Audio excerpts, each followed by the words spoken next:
15,40. Só tem o seu ônibus. 300 atrás de você. Milhões. Milhares de um lado. Milhares do outro. E todos resolvem correr para o seu ponto. Querendo janela. E de repente você que estava O primeiro. simplesmente tranquilo, você fica pregado no ônibus. Porque todo mundo quer entrar no ônibus. E quando todos querem entrar no ônibus, não precisa em nenhum momento que você se esforce para subir ao ônibus. Pois por diferença de pressão, todos vão empurrar você para dentro do ônibus. Quiçá, talvez, te jogar para fora se a janela estiver muito aberta. Entenderam o que é diferença de pressão? Onde tem mais oxigênio? Lá na avenida? Ou no corredor da edificação? Onde tem mais oxigênio? Avenida? Onde tem mais oxigênio? No corredor da edificação ou dentro da sala? Corredor. Então, nós estamos aqui nesse momento com um ar frio. Se eu abro a porta, as massas de ar quente vão se deslocar, entrando nesse ambiente e empurrando para fora as massas de ar fria. O que mais tem? Massa de ar fria ou massa de ar quente? Ar quente. Então, quando nós vamos olhar em relação à atmosfera, nós temos na atmosfera 20,89% de oxigênio. Que nós arredondamos para 21% quando vamos ministrar o curso. Uma coisa interessante, o ser humano precisa de 20,89% de taxa de oxigênio para se manter vivo. O fogo só precisa de 16. O fogo se mantém com menos. Porém, o homem é inteligente e criou meios para combatê-lo. Automaticamente, na atmosfera eu tenho 20,89 de oxigênio. Se eu diminuo isso para 16, para 17, 18,5, 17, eu já entro num déficit respiratório. Se eu caio para 16, eu entro em asfixia. Não tenho oxigênio suficiente para manter o meu corpo vivo. É como se pegar uma vela, acender e colocar um copo acima. O oxigênio não acaba. Significa que a taxa de oxigênio dentro do copo é inferior a 16%. Porque o fogo precisa de 16% para manter vivo. Quando essa taxa cai para menos 16, ele apaga. A mesma coisa quando a taxa de oxigênio para nós cai menor do que aquilo que nós necessitamos para respirar, nós entramos em desmaio e podemos ter asfixia. Podemos ter parada respiratória e parada cardíaca. Quando nós falamos em taxa de oxigênio, nós estamos falando em volume. Mas aí eu preciso entender uma coisa. Quando eu verifico a pressão arterial através de um esfigmomanômetro, seja ele digital, ou seja ele manual, ele é aferido através de milímetros de mercúrio. Tanto a temperatura quanto a pressão arterial. A partir do momento que ele é aferido através de milímetros de mercúrio, na atmosfera, transformando volume, porcentagem em milímetros de mercúrio, eu tenho na atmosfera 159 milímetros de mercúrio de oxigênio. Quando eu inspiro, esse oxigênio vai entrar para o meu corpo ventilando, e quando ele chega nos alvéolos pulmonares, ele vai chegar a apenas 104 milímetros de mercúrio, porque parte dele se perde no caminho. Se eu deixo entrar parte do volume, eu também vou deixar parte da quantidade de oxigênio. E quando ele cai na corrente sanguínea, ele vai cair somente 100 milímetros de mercúrio. Onde eu tenho mais oxigênio? Na atmosfera ou na corrente sanguínea? Então, por diferença de pressão, só vai entrar oxigênio. Por outro lado, eu tenho na corrente sanguínea, nos vasos sanguíneos da rede venosa, ou da sistema relacionado ao gás carbônico, 45 milímetros de mercúrio de CO2. Quando ele sai da corrente sanguínea, para os pulmões alvéolos pulmonares, sai 40. E na atmosfera eu tenho apenas 0,15 milímetros de mercúrio. Onde eu tenho mais esse gás carbônico? Dentro da minha corrente sanguínea ou na atmosfera? Dentro. Então, por diferença de pressão, só entra oxigênio e só sai gás carbônico. Voltando aqui para o início, se eu faço boca a boca na vítima, eu vou mandar para dentro dessa vítima 150 de oxigênio, porém os 350 de gás carbônico jamais vai entrar na vítima, porque por diferença de pressão só entra oxigênio.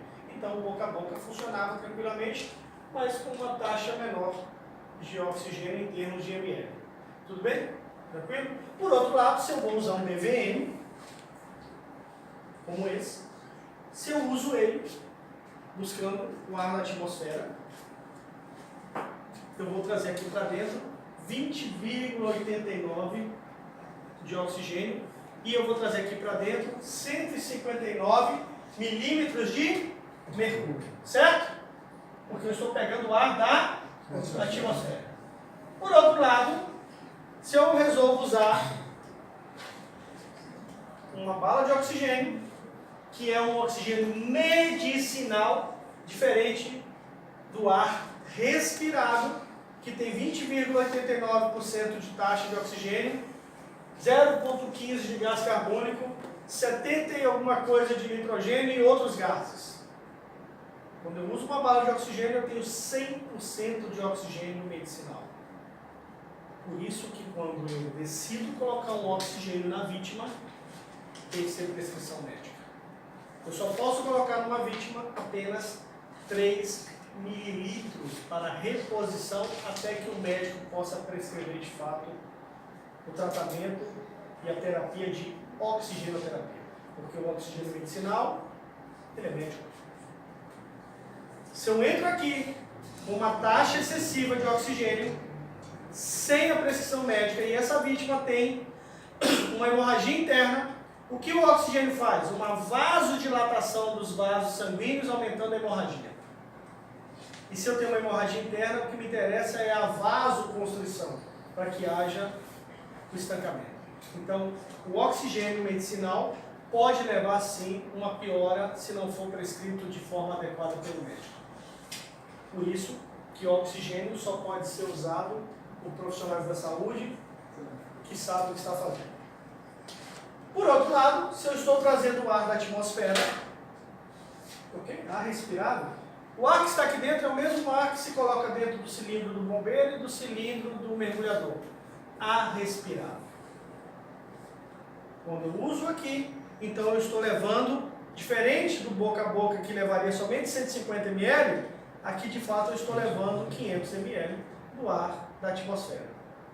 O que eu estou colocando dentro da vítima é o ar que sai dos meus pulmões, e dos meus pulmões estão sendo devolvidos 350 com gás carbônico e 150 que ficou na traqueia. Então, quando eu uso um BVM, tem muito mais eficaz com a quantidade de oxigênio quando eu faço uma insuflação com uma pocket mask, saindo dos meus pulmões. Porque na pocket mask eu vou levar quanto ml? 150. E se eu uso um BVM, eu vou levar quanto? 350. Porque 150 fica no meio do caminho ainda da traqueia. Então eu aumento praticamente a quantidade de oxigênio. Aí a gente começa a entender a importância dos equipamentos. E por que você faz essa função? De boca a boca. Esse é por boca a boca. Esse aqui é por boca a boca. Esse é um boca máscara, na verdade, né? O boca a boca é quando você faz direto. Então você tem um boca máscara com uma pote ou você pode fazer com um descartável. A gente vai entrar... na hora que a gente entrar no sistema, eu vou explicar tudo isso aqui para vocês. O que é cada equipamento, o que nós podemos usar, o que não podemos, qual é a função, para que vocês tenham. Mesmo que você não use, pode ser que em algum momento você tenha que auxiliar alguém que usa e você tem que conhecer sobre o equipamento para que você não fique perdido. Tudo bem? Voltando aqui, agora sim eu vou entrar na aula. Oh, meu Deus. Vou entrar na aula. Já pensou? Eu não tinha entrar na aula ainda? Vamos lá entender a aula agora? Tudo que eu ler ali agora vai ser entrar na mente de vocês facilmente, porque eu já dei a explicação técnica. Vamos ler lá junto comigo? O sistema respiratório é uma característica básica de seres vivos, pois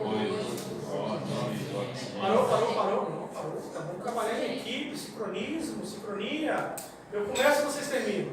É uma característica básica dos seres vivos, pois o oxigênio É importante para a energia celular, obtemos o oxigênio do ar que respiramos. Ah, isso é música para os meus ouvidos. Se vocês trabalharem em equipe, como vocês falam dessa forma, vai ser um sucesso. Responsável pela respiração, isto é. Deixa eu ler agora para vocês. Deixa eu ler. Vamos lá. Eu queria só a primeira fase, só para ver se vocês trabalharem em equipe. Função. É claro, estou testando vocês a todo momento. A todo momento eu avalio vocês. Pergunte para eles. Função.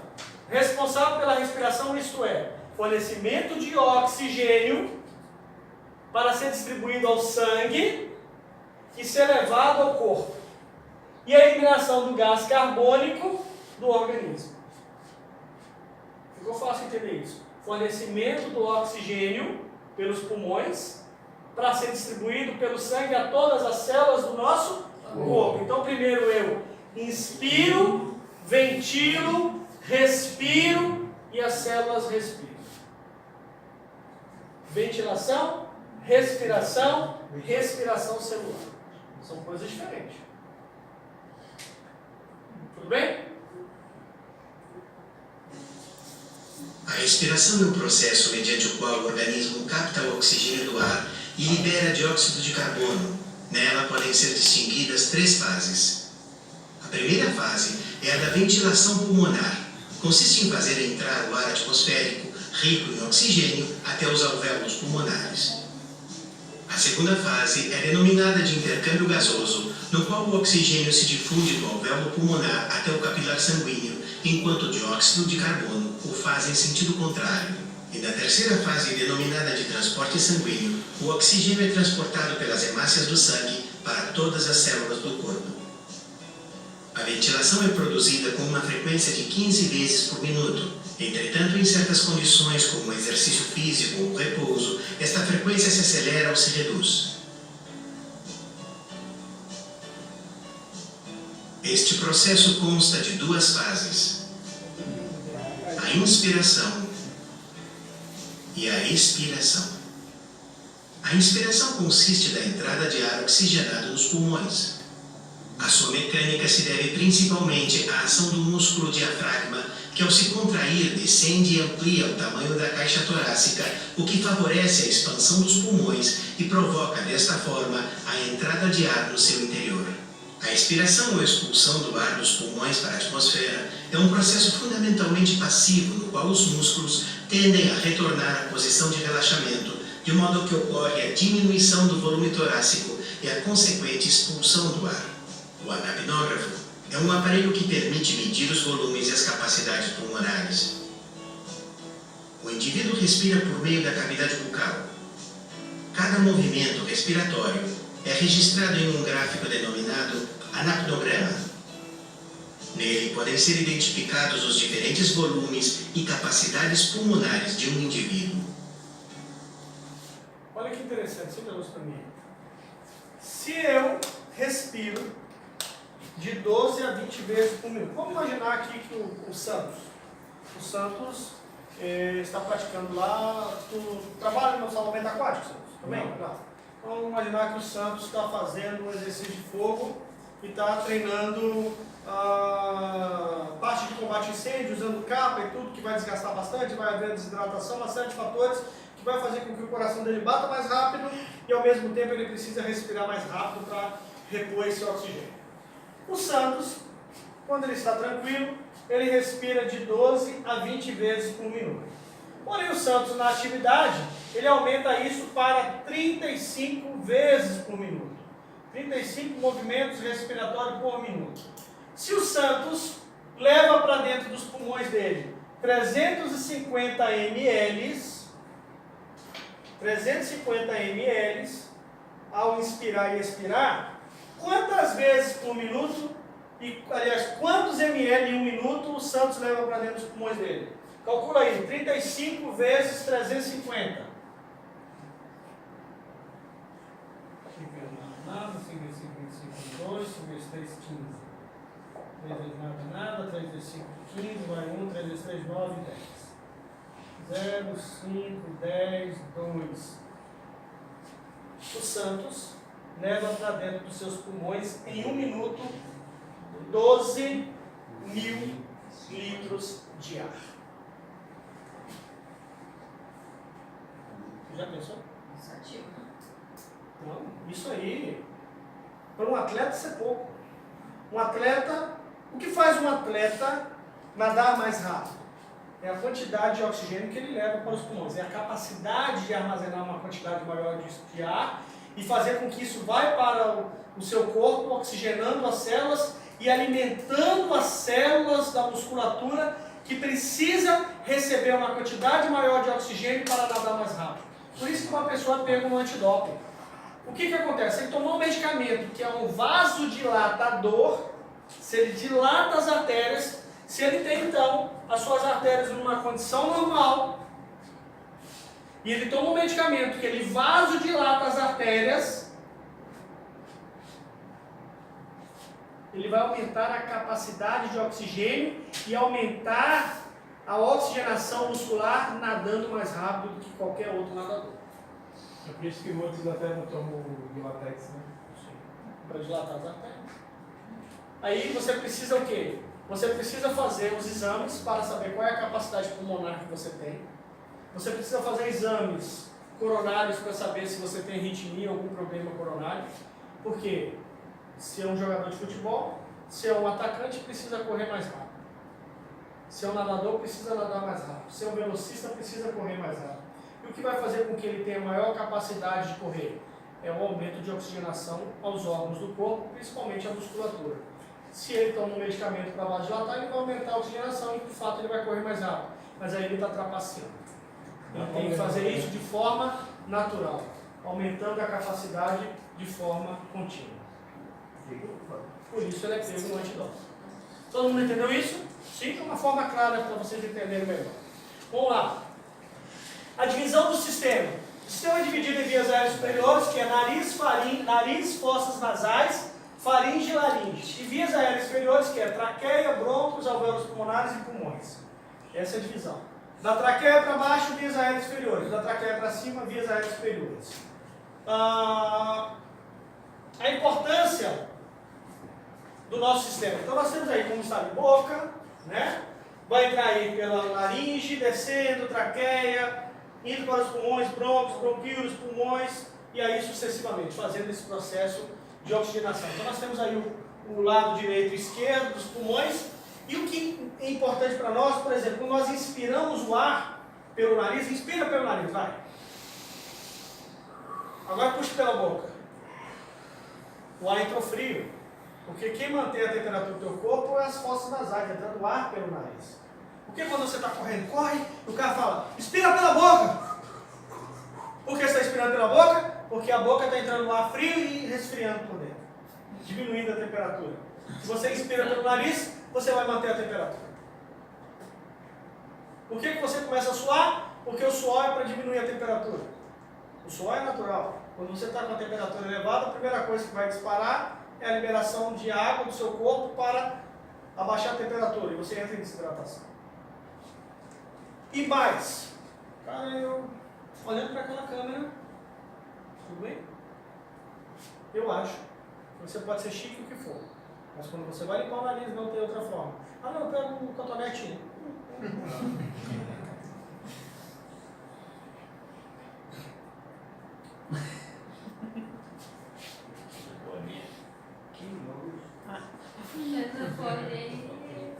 Não, pior, alguns fazem aí dentro. Azedinho, ainda come. Isso que sai e volta. Que horror.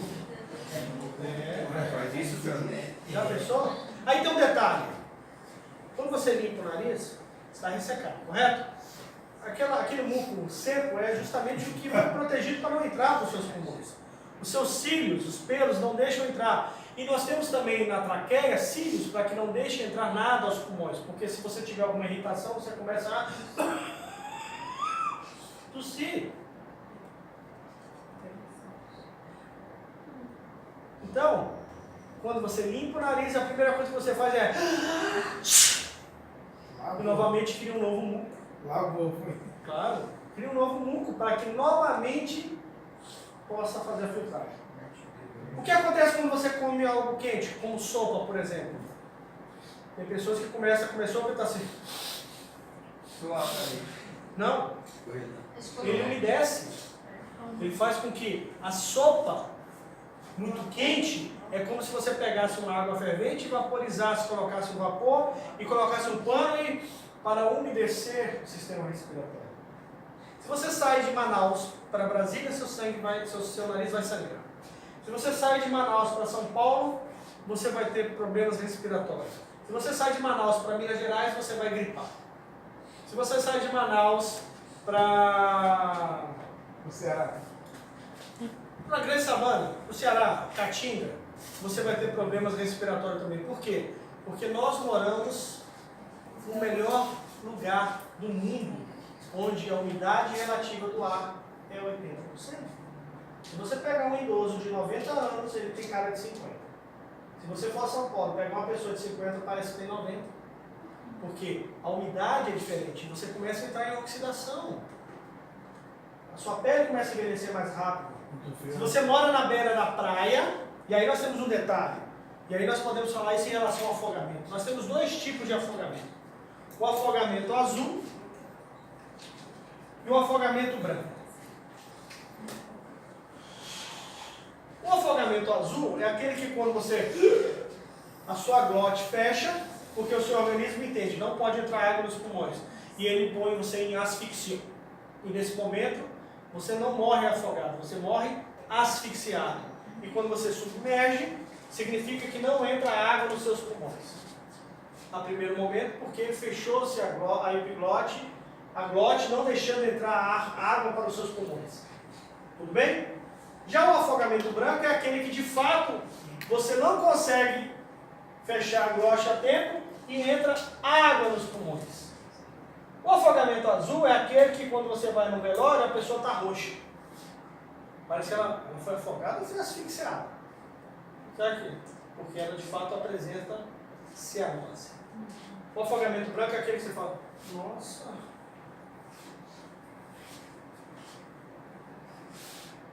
nem parece que está morto, né? Está tão bem, porque só entrou água nos pulmões e matou ele. E o outro tá roxo, né? Asfixiado ele, né? Focado ele antes de jogar na água, foi? Porque quem não conhece vai falar besteira. Aí tem uma coisa diferente. O afogamento na água doce e na água salgada. Afogamento na água doce, já não tem mais espaço aqui. Afogamento na água doce e na água salgada.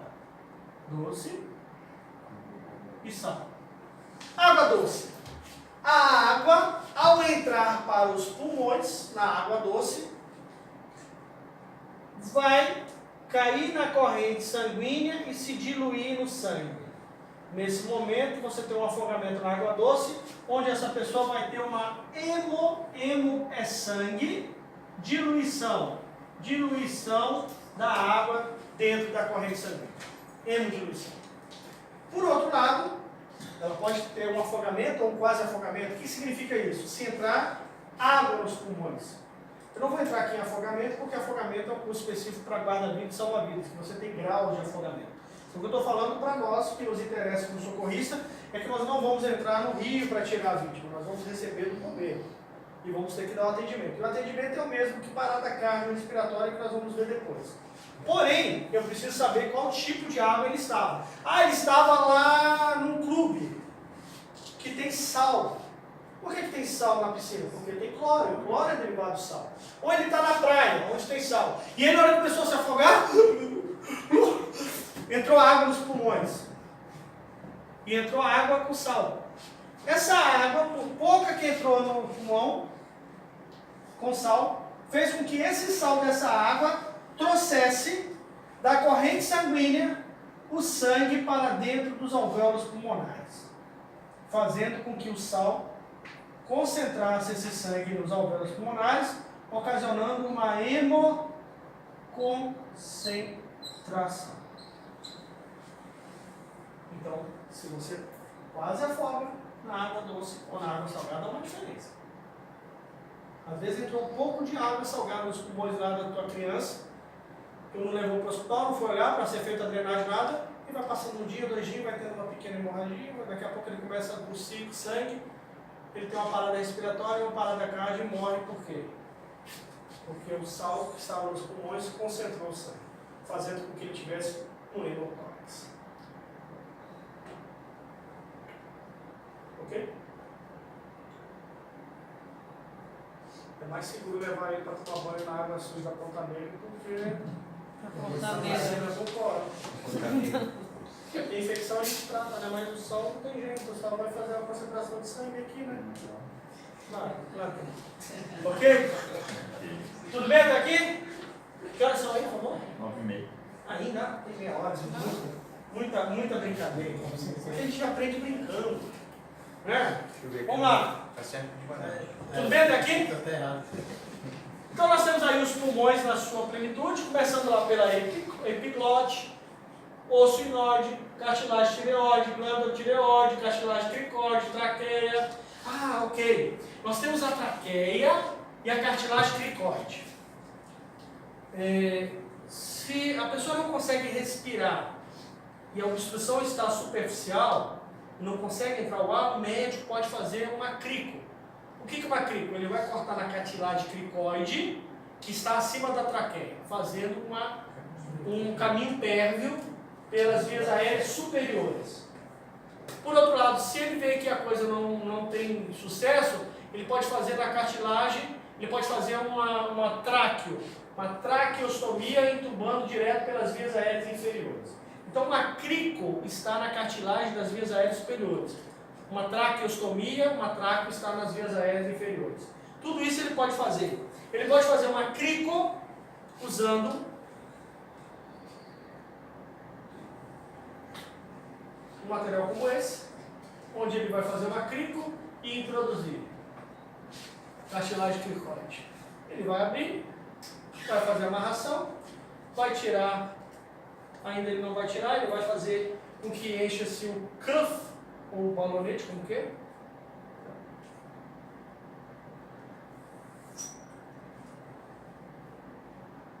Para que ele não saia.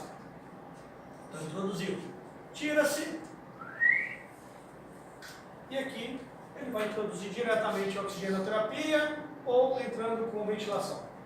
Ah, não deu. Não funcionou. Então ele pode fazer uma tráqueo usando um tubo endotraqueal.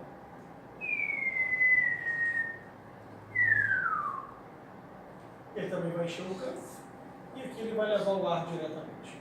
Mas só quem pode fazer isso é um médico. Isso é para vocês entenderem, porque se você pegar vítimas com alguma incisão e algum material na cartilagem, cricoide ou na traqueia, ele pode estar entubado diretamente ao sistema respiratório, ou ele pode simplesmente estar sendo liberado um ar para entrar pelas vias aéreas superiores, porque ele pode ter tido aqui um esmagamento maxilar. Ele pode ter tido alguma obstrução que não entra o ar pelas fossas nasais nem pela boca. Então ele tem que achar um caminho pérvio para que as vítimas não parem de respirar. Então ele pode usar 2 situações como essa. Tudo bem? Só para a gente poder entender aí o que é. Aí depois a gente vem aqui pela veia cava superior, lóbulo superior, coração que está na região central, lóbulo inferior, artéria pulmonar. Tudo isso é importante a gente saber. Foi o que nós vimos aqui, né? Inspirei, ventilei, respirei e as células respiraram. As células devolveram gás carbônico que na expiração devolveu para a atmosfera. Então, inspiração e expiração é o conjunto da ventilação. Porém, a respiração só se dá a nível de alvéolos pulmonares.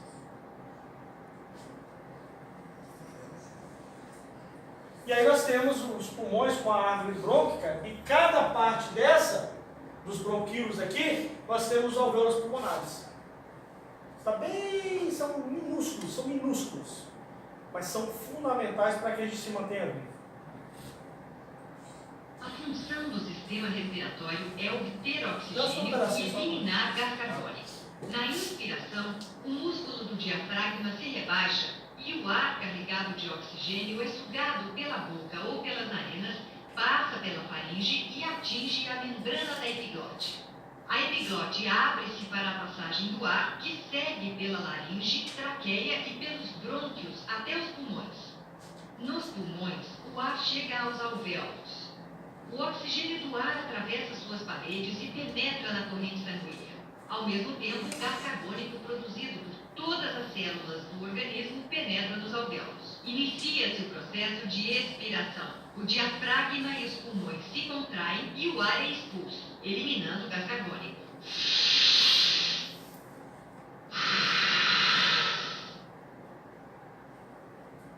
Ficou fácil entender isso, né? Depois que a gente falou sobre tudo isso. Viu como que as coisas vão se encaixando? A ideia é que vocês sabem, isso é uma aula complexa. Isso é uma aula de faculdade. Isso é uma aula complexa, que às vezes você demora 3 dias para entender. E aí fica mais fácil quando a gente fala sobre o processo, quando a gente tem os vídeos que ajudam, quando há uma explicação que nós voltamos várias vezes, quando nós temos recursos para mostrar para a gente como funciona. Parece que a coisa entra na nossa mente mais fácil. E a ideia é essa. Ontem nós falamos sobre o sistema neurológico, hoje nós estamos falando sobre o sistema respiratório, e amanhã nós vamos falar sobre o sistema circulatório. Para depois entrarmos na manutenção dos sinais vitais, para depois entrarmos nas patologias. E aí nós vamos falar sobre as doenças. E o que essas doenças podem agravar em relação ao atendimento à vítima. Aí nós temos a laringe, a traqueia, né, o aspecto posterior, que é o que nós vimos em relação à vítima, mas o que nos interessa aqui está mais à frente. O que é importante? Manter as vias aéreas desobstruídas, pois a hematose, que é a troca gasosa, ocorre a nível de alvéolos pulmonares, que é a passagem do oxigênio dos alvéolos para o sangue e para dentro dos alvéolos pulmonares acontece continuamente. Entrada e saída. Hematose. Então, a hematose só acontece uma vez. Troca gasosa. Aqui não há troca gasosa. Aqui há a respiração das células. As células respiram aqui. E aqui os gases trocam. Aqui nós temos o pulmão dissecado, né, cortado na transversal, mostrando as cavidades internas. E aqui nós temos a pleura parietal. É aí que é o grande problema em relação aos ferimentos de pneumotórax. Quando você tem uma facada ou um tiro que atinge a pleura. Se ele perfura essa estrutura, significa que o ar que entra